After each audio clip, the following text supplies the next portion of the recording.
بسم اللہ الرحمن الرحیم۔ السلام علیکم ورحمۃ اللہ وبرکاتہ۔ دعا کی قبولیت۔ اللہ فرماتا ہے جسے تم ہر وقت دل میں مانگ رہے ہو۔ جب تم نے اللہ سے لو لگائی تو دل میں خوف زوال کیسا کہ جس کی کشتی کو تھام لے وہ تو ڈوبنے کا خیال کیسا۔ اللہ سے مانگو اور بار بار مانگو کیونکہ وہی دیتا ہے۔ اللہ تعالیٰ فرماتا ہے کہ میں اپنے بندے کو وہ دوں گا جس کی وہ کوشش کرے گا۔ تو اگر تم نے اپنی زندگی میں کچھ حاصل کرنا ہے تو تمہیں کوشش ضرور کرنی ہے، پلاننگ کرنی ہے۔ خود بخود معجزہ نہیں ہوتا۔ آپ کی کوشش کو دیکھ کر اللہ تعالیٰ تمہارے راستے ہموار کرتا ہے، آپ کے راستے سے رکاوٹیں ہٹاتا ہے۔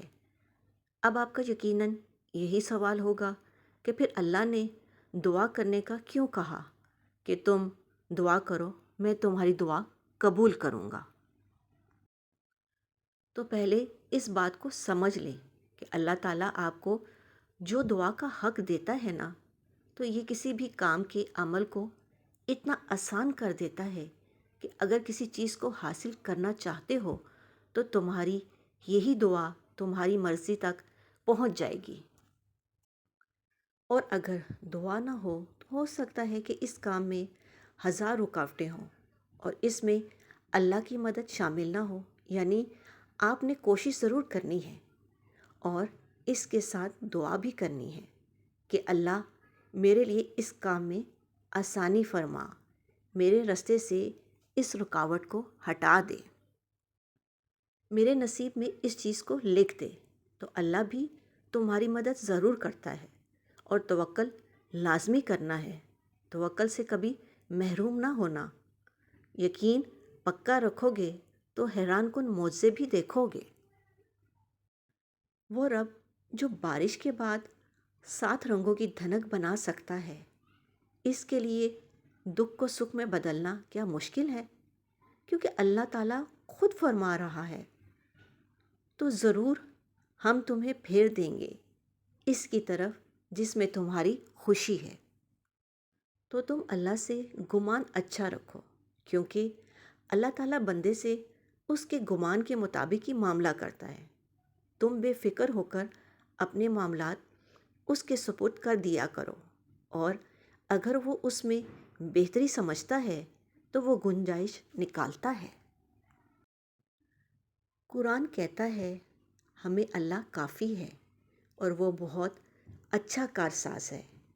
یہ دعا ایک دم دل کا بوجھ ایسا ہلکا کر دیتی ہے جب آپ اللہ کو اپنا وکیل ٹھہراتے ہو اور تم یہ بھی جانتے ہو کہ وہی تمہارا جج بھی ہوتا ہے اور وہی بہترین فیصلے کرتا ہے۔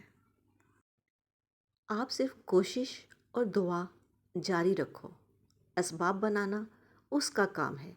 تو اپنے رب پر ایک بار بھروسہ کر کے تو دیکھو، تم بھی دیکھو گے اپنی زندگی کی خوشیوں بھرے دن۔ اپنے اللہ سے اچھا گمان کر کے تو دیکھو۔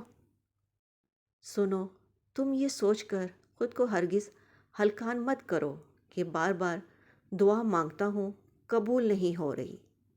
یاد رکھو تمہاری دعائیں عرش پر جا چکی ہیں اور اللہ کی مدد ایسے ذریعوں سے تم تک آئے گی کہ تم خود بھی حیران رہ جاؤ گے۔